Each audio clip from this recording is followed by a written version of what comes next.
हाशिम ने चारों ग्रेनेड लेकर रुमाल में बांध कर रख ली और कहने लगा, पहाड़ी वाला धमाका अभी तक नहीं हुआ। मुझे यकीन है फेरोज पहलवान ने अपना काम कर दिया होगा।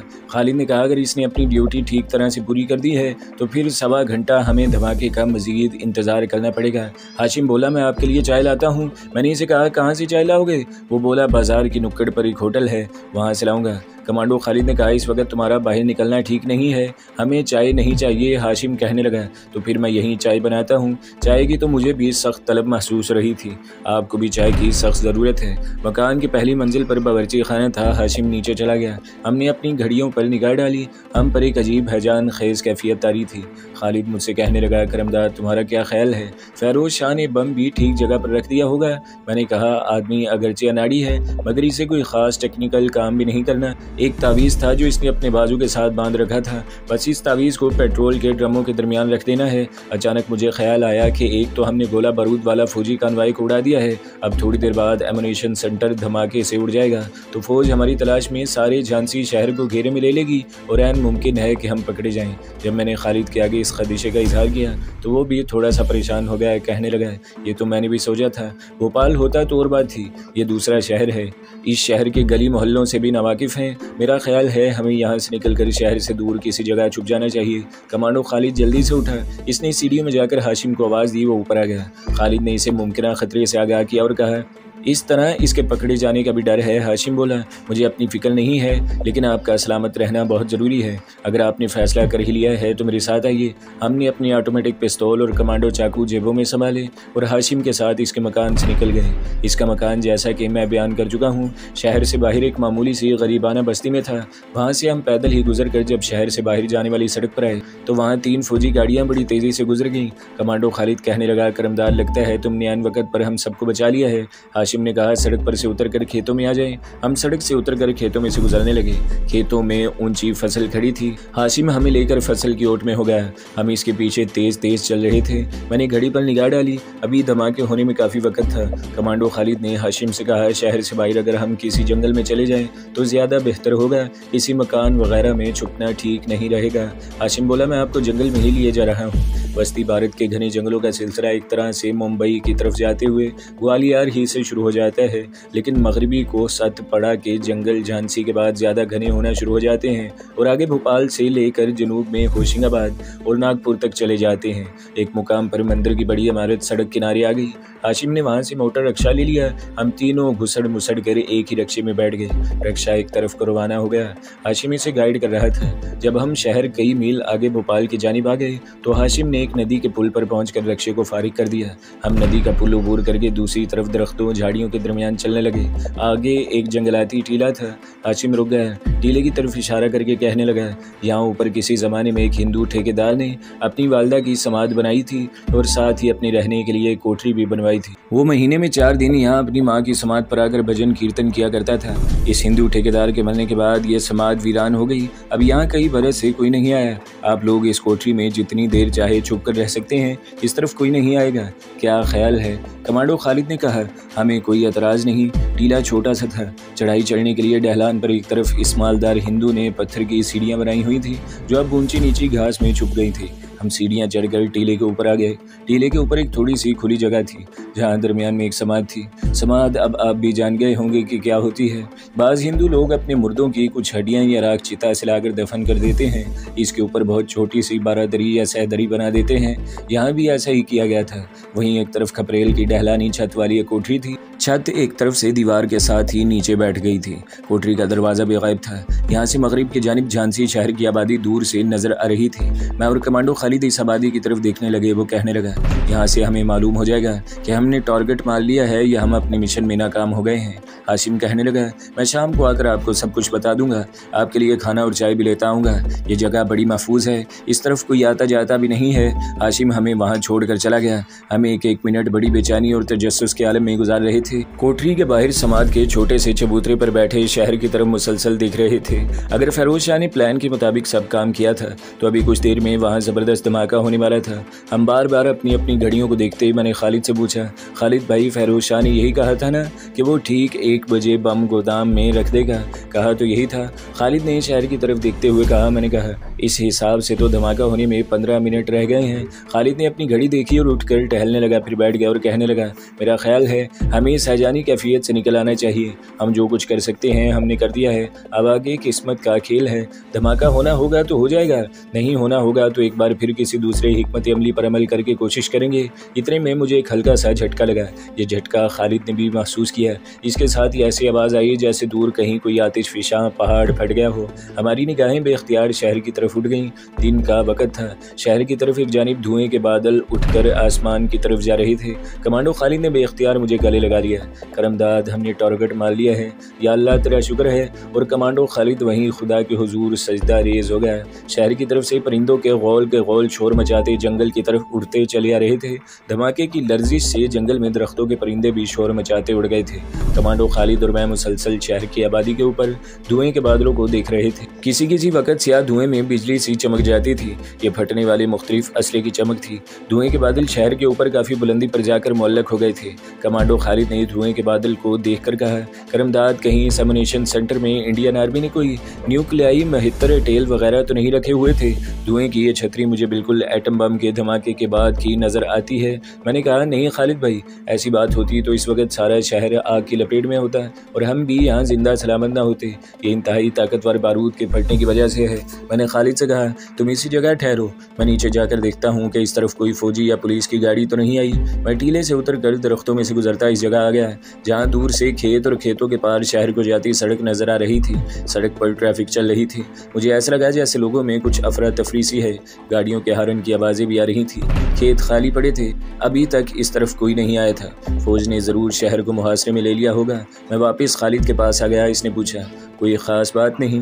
मैंने कहा, अभी तक तो सब ठीक है, लेकिन हमें यहाँ अब रुकना नहीं चाहिए।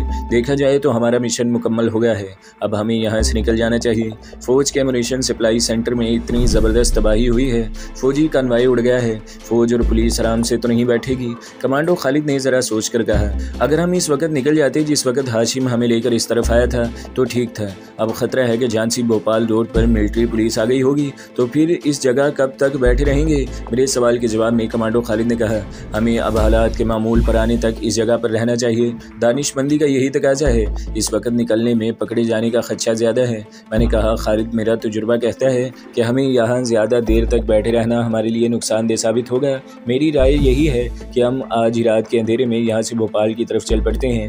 हम झांसी भोपाल रोड को छोड़कर खेतों, मैदानों और जंगल में से होते हुए खतरे के इलाके से निकल सकते हैं। कमांडो खालिद बोला, हम भटक भी सकते हैं, मुझे रास्ते का इल्म नहीं है। यही हो सकता है कि हाशिम रात को आए तो इससे हालात मालूम किए जाएं। इसके बाद कोई फैसला करेंगे। सूरज गुरूब होने लगा था।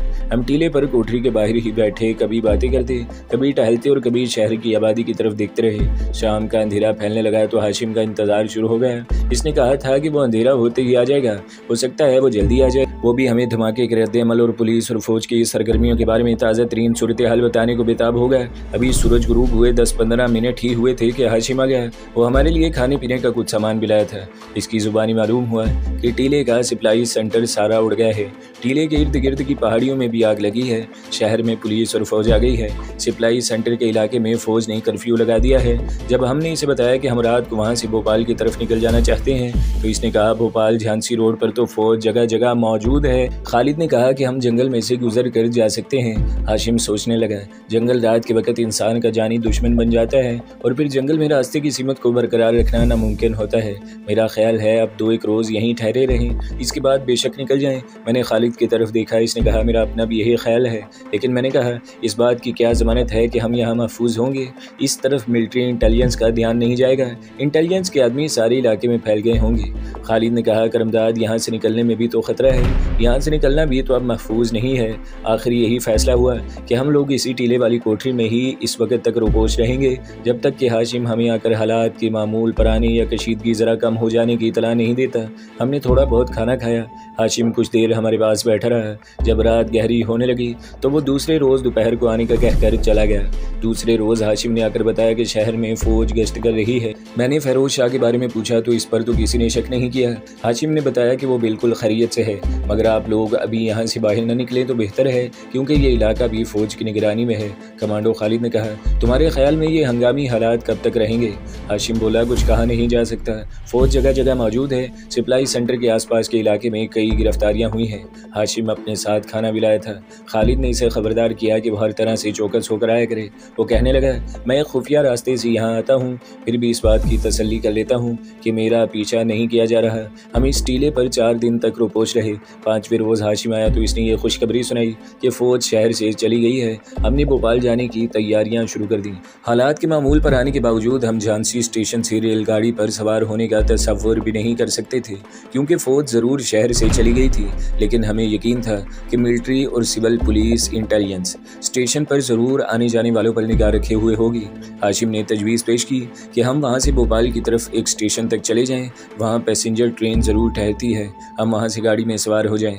खालिद को भी यह तजवीज़ पसंद आई। चुनाचा हम इसी रोज़ शाम के वक्त टीले से उतरकर झांसी से भोपाल की तरफ जानिब जो पहला स्टेशन आता था, इस तरफ रवाना हो गए। हाशिम हमें गाइड कर रहा था। हमने अपने अपने पिस्तौल इसे दे दिए थे कि वो इन्हें अपने पास संभाल कर रखे। सिर्फ कमांडो चाकू हमारे पास थे। हाशिम हमें जंगल के एक रास्ते से लेकर जा रहा था। जंगल से निकले तो रेलवे लाइन आ गई। यहाँ से हम रेलवे ट्रैक के साथ चल पड़े। 2-3 घंटे तक चलते रहे। फिर दूर से स्टेशन की रोशनी दिखाई दी। वहाँ हमने हाशिम के जरिए भोपाल तक के 2 रेल के टिकट मंगवाए। हाशिम को रुखसत कर दिया और ख़ुद खाली प्लेटफॉर्म पर एक तरफ बैठकर ट्रेन का इंतज़ार करने लगे। काफ़ी देर इंतज़ार करने के बाद ट्रेन आई। ये पहले से तय था कि हम 3rd क्लास के अलग अलग डब्बों में सवार होंगे। ट्रेन मुसाफिरों से भरी हुई थी। कुछ सो रहे थे, कुछ जाग रहे थे। खालिद एक डब्बे में और मैं दूसरे डब्बे में जाकर बैठ गया। ट्रेन भोपाल की तरफ रवाना हो गई। मैं सोचने लगा कि मेरे सामने सिवाय इसकी और कोई मिशन नहीं है कि कश्मीर के जिहाद में शरीक होकर मकबूजा भारतीय फ़ौज के खिलाफ हुर्रियत परस्त कश्मीरियों के शाना बशाना जंग करूं। जमीला की तरफ से मेरा बोझ हल्का हो चुका था। मुझे इत्मीनान था कि वो पाकिस्तान में अपने माँ बाप के घर पहुंच चुकी है। मैंने यही सोचा कि भोपाल पहुंचकर कमांडो खालिद से मशवरा करूंगा कि अगर इस इलाके में कोई मजीद अहम मिशन इसके ज़ेरे गौर नहीं तो मैं मकबूजा कश्मीर चला जाऊँ। ट्रेन रात की तारीकी में रवां थी। डब्बे के अक्सर मुसाफिर सो रहे थे। मैंने सारी खिड़की के साथ लगा दिया और आंखें बंद कर ली। मैं ऊँगने लगा। फिर मुझे नींद आ गई और मैं सो गया। मालूम नहीं कितनी देर तक सोया रहूँगा कि एक धचके से मेरी आंख खुल गई। ट्रेन किसी स्टेशन के प्लेटफार्म पर खड़ी हो गई थी। मैंने खिड़की में से बाहर देखा। काफ़ी बड़ा प्लेटफार्म था। लोग अच्छे कपड़ों में नजर आ रहे थे। लगता था कि कोई बड़ा शहर है। पहले तो मैं यही समझा कि भोपाल आ गया है, मगर ये भोपाल और झांसी के दरमियान कोई अहम शहर था जिसका नाम मुझे याद नहीं है। मैं डब्बे से उतर कर खालिद के पास गया। वो मुझसे 3-4 डब्बे छोड़कर था। मैंने इससे पूछा कि भोपाल अभी कितनी दूर है। इसने बताया कि 2-2.5 घंटे में हम भोपाल पहुँच जाएंगे। फिर इसने मुझे हिदायत की कि मैं प्लेटफार्म पर इस तरह न फिरूं और अपने डब्बे में जाकर बैठूं। मैं अपने डब्बे की तरफ आ गया। ट्रेन के एक डब्बे में रेलवे का माल लादा जा रहा था, जिससे लगता था कि ट्रेन वहां कुछ देर रुकेगी। मेरा चाय पीने को दिल चाहता था, मगर वहां मुझे चाय का कोई स्टॉल नज़र नहीं आ रहा था। सामने 2nd क्लास रिफ्रेशमेंट रूम था। मैंने सोचा कि वहां चलकर जल्दी से एक कप चाय पिया जाए। मैंने एहतियातन एक कुली से पूछा कि गाड़ी अभी कितनी देर तक रुकेगी। इसने बताया कि गाड़ी अभी काफ़ी देर ठहरेगी। मैं रिफ्रेशमेंट रूम में आकर एक मेज़ के पास बैठ गया। मैंने हाफ सेट चाय का ऑर्डर दे दिया। अभी चाय नहीं आई थी कि बाहर से एक सूट बूट वाला आदमी अंदर आ गया। जवान मगर दुबला आदमी था। वो सीधा मेरी मेज़ के पास आकर मुझे गौर से देखने लगा। मेरे जहन ने कहा कि ये इंटेलिजेंस का आदमी ही हो सकता है, लेकिन मैं बज़ाहिर बेनियाजी से बैठा रहा। मैंने इसे पूछा, क्या बात है भाई साहब, आप इस तरह मुझे घूर घूर कर क्यों देख रहे हैं? वो मेरे साथ वाली कुर्सी पर बैठ गया। इसने पूछा, तुम कहाँ से आ रहे हो? मेरे मुँह से झांसी निकल गया। इसने दरवाजे की तरफ देखकर हाथ से इशारा किया। इसके साथ ये रिफ्रेशमेंट रूम के दरवाजे में से 2 पुलिस वाले दाखिल हुए और सीधे मेरी मेज़ की तरफ आकर एक मेरी दाएं जानिब और दूसरा बाएं जानिब खड़ा हो गया। मैंने अपने हवास बरकरार रखे और सख्ती से पूछा कि आप लोग क्या चाहते हैं? सूट बूट वाले आदमी ने एक सिपाही से कहा, इसकी तलाशी लो। मेरे पास कमांडो चाकू मौजूद था। मैं इसे कहीं फेंक नहीं सकता था। मैंने एहतजाज करते हुए पूछा, तुम लोगों को मेरी तलाशी लेने का कोई हक नहीं। मैं एक जिम्मेदार भारतीय शहरी हूँ। मैं तुम्हारे खिलाफ रिपोर्ट करूँगा। सूट बूट वाले आदमी पर मेरी इस धमकी का ज़रा भी असर नहीं हुआ था। पुलिस के सिपाही पर भी कोई असर नहीं हुआ था। इसने मेरी तलाशी लेनी शुरू कर दी। कमांडो चाकू मेरी जेब से निकल आया। इसे देखकर सूट बूट वाले आदमी के चेहरे पर मुस्कुराहट आ गई। इसने सिपाहियों से कहा, तुम सामने वाली मेज़ पर जाकर बैठ जाओ। दोनों सिपाही एक मेज़ छोड़कर कुर्सियों पर बैठ गए। वहाँ कुछ दूसरे मुसाफिर भी चाय वगैरह पी रहे थे। वो बड़ी दिलचस्पी से हमारी तरफ देख रहे थे। सूट बूट वाले आदमी ने कमांडो चाकू को खोला, फिर बंद किया और मेज़ पर रखते हुए मुझसे कहने लगा, ये कमांडो नाइफ है और तुम कश्मीरी या पाकिस्तानी कमांडो हो, इसमें अब शक की कोई गुंजाइश नहीं रही। तुम इनकार नहीं कर सकते। तुम अपने कमांडो होने का सबूत अपनी जेब में लेकर फिर रहे हो। मैंने सिपाहियों को इसलिए परे बिठा दिया है कि मैं तुमसे एक सौदा करना चाहता हूँ। अगर तुम मुझे अपने साथी कमांडोज के बारे में बता दो कि वो कहाँ कहाँ रुपोश हैं, तो मैं तुमसे वादा करता हूँ कि तुम्हें छोड़ दूंगा। सीआईडी वालों के पास यही एक हथकंडा होता है, वो हर कमांडो से इस किस्म की बात ज़रूर करते हैं। मैंने साफ इनकार करते हुए कहा, मेरा किसी कमांडो पार्टी से कोई ताल्लुक़ नहीं है। मैं भोपाल में दर्जी का कारोबार करता हूँ, एक शरीफ शहरी हूँ। भोपाल का डिप्टी मेयर मुझे जानता है, आप इसे बेशक फ़ोन करके मालूम करें। ये मैंने यूं ही ब्लफ चाल चली थी। वो मुस्कुरा रहा था, कहने लगा, इस कमांडो चाकू का होजरी के कारोबार से क्या ताल्लुक़ है? मैंने कहा, मुझे कुछ मालूम नहीं है कहाँ से आ गया है। हो सकता है तुम्हारी पुलिस के किसी आदमी ने मुझे फंसाने के लिए मेरी जेब में डाल दिया हो। इसने कहा, मैं तुम्हें थाने ले जा रहा हूँ। मेरा ख्याल है कि वहाँ तुम अपने आप सब कुछ बता दोगे। इस दौरान एक अजीब सी बात होगी। सीआईडी वाले इस आदमी से बातें करते हुए मुझे हल्के हल्के 2-3 झटके लगे थे, जिससे मैं समझ गया कि मेरी काया पलट होने वाली है। इस वक्त मुझे अपनी काया पलट की बेहद ज़रूरत थी। मैं दिल में दुआएं मांगने लगा कि या खुदा किसी तरह मैं जल्दी से सांप का रूप इख्तियार कर लूँ। मेरे बचने की सिर्फ यही एक सूरत थी। जब इसने मुझसे कहा कि वो मुझे थाने ले जा रहा है, तो मुझे एक और झटका लगा। मैं समझ गया कि मैं अपना रूप बदलने वाला हूँ। इस जगह मेरा इंसान से सांप की शक्ल बदलना खतरनाक था। वहाँ मुझे फ़ौरन हलाक कर दिया जाता। मैंने सीआईडी वाले से कहा, मैं बाथरूम जाना चाहता हूँ, इसके बाद आप मुझे बेशक पुलिस स्टेशन ले जाएं। इसने 2 सिपाहियों को इशारा किया। दोनों सिपाही मुझे लेकर बाथरूम की तरफ चले। बाथरूम सामने ही था। एक सिपाही बाथरूम के बाहर खड़ा हो गया, दूसरा गन लेकर मेरे साथ अंदर आ गया। मुझे बराबर झटके लग रहे थे। मैंने सिपाहियों से कहा, तुम भी बाहर चले जाओ, मैं यहाँ से भाग कर कहाँ जा सकता हूँ? वो बोला, मैं इसी जगह रहूँगा। मुझे सिर्फ ये खतरा था कि इसके पास राइफल थी। अगर मैं वहाँ सांप के रूप में जाहिर हो गया तो एक आदमी को सामने तब्दील होते देखकर अगर इसने अपनी घबराहट पर काबू पा लिया तो मुझ पर ज़रूर फायरिंग शुरू कर देगा। और बंद बाथरूम में मेरे बचने के इम्कानात बहुत कम थे। मगर वो बाहर न गया और मेरा जिस्म हल्का होना शुरू हो गया। फिर अचानक मैं जैसे अपने जिस्म से अलग हो गया। जिस जगह मैं खड़ा था वहाँ मेरी बजाय एक सांप फर्श पर बैठा था। पहले तो सिपाही समझा कि मैं गायब हो गया हूँ। जब इसने वहाँ एक सांप को देखा तो डर कर उल्टे पाँव दरवाजे की तरफ 2-4 कदम हटा, और वही हुआ जिसका मुझे डर था। इसने राइफल सीधी कर ली और मुझ पर फायर कर दिया। लेकिन इतनी देर में मैं इसके पीछे आ चुका था। मैंने फ़ौरन उछल कर इसकी रान पर डस दिया और इसकी वर्दी के साथ ही चिमटा रहा। सिपाही ने घबरा कर चीख मारी और गिर पड़ा। फायर की आवाज़ के साथ ही मुझे बाथरूम की तरफ लोगों के दौड़ने की आवाज़ आई। सिपाही तो गिरा तो मैं छलांग लगाकर कमोड के पीछे छुप गया। बाथरूम का दरवाज़ा धड़क से खुल गया। क्या हुआ भोलाराम? ये वही सूट बूट वाला आदमी था। इसके साथ दूसरा सिपाही भी था। उन्होंने सिपाही को फर्श पर बेहिस पड़े देखा और ये भी देखा कि इनका मुलजिम भी गायब है। वो तो हैरान से होकर रह गए। सूट बूट वाले ने चीख कर कहा, क्या हुआ? इसको बाहर ले चलो, जल्दी करो, कमांडो कहाँ गायब हो गया है? बाहर देखो। और वो लोग अफरा तफरी के आलम में सिपाही की लाश को घसीट कर बाहर ले गए। जब बाथरूम खाली रह गया तो मैंने कमोड के पीछे से निकलकर माहौल का जायजा लिया। बाथरूम की दीवार पर सिर्फ एक ही रोशनदान था, जिसका शीशे वाला चौकट्टा बंद था। मैं तेजी से दीवार पर रेंगता हुआ रोशनदान तक गया। देखा कि वहाँ से बाहर निकलने का कोई रास्ता नहीं है। चौकट्टा मजबूती से बना था। मैं नीचे उतरा। बाथरूम के बाहरी शोर सा मचा हुआ था। दरवाज़ा खुला और 3-4 सिपाही अंदर आकर इधर उधर देखने लगे। मैं वापस कमोड के पीछे जाकर छुप गया। जिस सिपाही को मैंने डसा था इसको इतनी मोहलत ही नहीं मिली थी कि वो किसी को ये बता सकता कि मुझे सांप ने काटा है और सांप अभी तक बाथरूम में ही है। चुनाचा सिपाही सांप को नहीं बल्कि कमांडो को यानी मुझे ढूंढ रहे थे। इनमें से एक पुलिस अफसर होगा, इसकी आवाज़ आई, ईशर सिंह हेडक्वार्टर, फ़ौरन इतला करो, 2 आदमी यहाँ बाहर पहरे पर रहो। बलराम तुम मेरे साथ आओ जल्दी। बाथरूम के बाहर पहरा लग गया। सब लोग बाहर चले गए। एक तरह से मैं अंदर बंद हो गया था। मैंने बंद दरवाजे के नीचे से बाहर देखा। 2 सिपाही राइफलें लिए खड़े थे। रिफ्रेशमेंट रूम में भी काफ़ी लोग बैठे थे। ट्रेन इस दौरान वहाँ से भोपाल की तरफ रवाना हो गई हुई थी। मुझे कमांडो खालिद का ख्याल आ रहा था कि जब भोपाल पहुँचने के बाद मैं इसे कहीं नज़र नहीं आऊँगा तो वो क्या सोचेगा कि मैं कहाँ गायब हो गया हूँ। लेकिन इस वक्त मुझे अपनी जान की फिक्र पड़ी थी। मुझे सबसे पहले अपनी जान बचानी थी। बाथरूम के नीचे इतनी जगह थी कि मैं बाहर निकल सकता था, लेकिन रिफ्रेशमेंट रूम में एक तो रोशनी थी, दूसरे वहाँ काफ़ी लोग बैठे थे और पुलिस के सिपाही भी राइफलें लिए खड़े थे। मैं बाहर निकलकर अगर तेज़ तेज़ भी भागूं तो इतनी तेज़ नहीं रेंग सकता था। रिफ्रेशमेंट रूम के दरवाजे तक पहुँचने से पहले मेरा हलाक हो जाना यकीनी था। फ़र्ज़ कर लिया जाए कि मैं किसी तरह रिफ्रेशमेंट रूम से निकलकर प्लेटफार्म पर पहुँचने में कामयाब भी हो जाता हूँ, तब भी लोगों ने मुझे ज़िंदा नहीं छोड़ना था। वहाँ तो शाम का शोर मच जाता और प्लेटफार्म पर काफ़ी रोशनी थी, कोई झाड़ी भी नहीं थी कि मैं जहाँ छुप कर जान बचा सकता। मैंने इन सब बातों पर गौर करने के बाद यही फैसला किया कि अभी मुझे बाथरूम में ही छुपे रहना चाहिए। जब पुलिस वापस चली जाए और रिफ्रेशमेंट रूम भी खाली हो जाए तो मैं बाहर निकलने की कोशिश करूँ। बाथरूम में मुझे कमोड के पीछे कोई नहीं देख सकता था। छुपने के लिए ये बड़ी महफूज जगह थी। चुनाचे मैं वहीं दबक कर बैठा रहा। कुछ वक्त गुजर गया, मैं कमोड के पीछे छुप कर बैठा रहा। फिर दरवाज़ा खुला और बंद हो गया। कोई दरवाजे की चटखनी लगा रहा था। मैंने सर जरा सा आगे करके देखा, एक आदमी अंदर आया जिसके हाथ में चमड़े का बैग था। भारी भरकम अधेड़ उम्र का आदमी था। सेहत बड़ी अच्छी थी। सिलक की कमीज़ और सफ़ेद धोती में मलबूस था। उंगलियों में सिगरेट सुलग रहा था। वो पान भी खा रहा था। इसने बैग मुंह हाथ धोने वाले सिंक के करीब फर्श पर रख दिया। कमोड में पान की पीक थूकी और जेब से छोटी सी कंघी निकालकर आईने के सामने अपने बालों में फेरने लगा।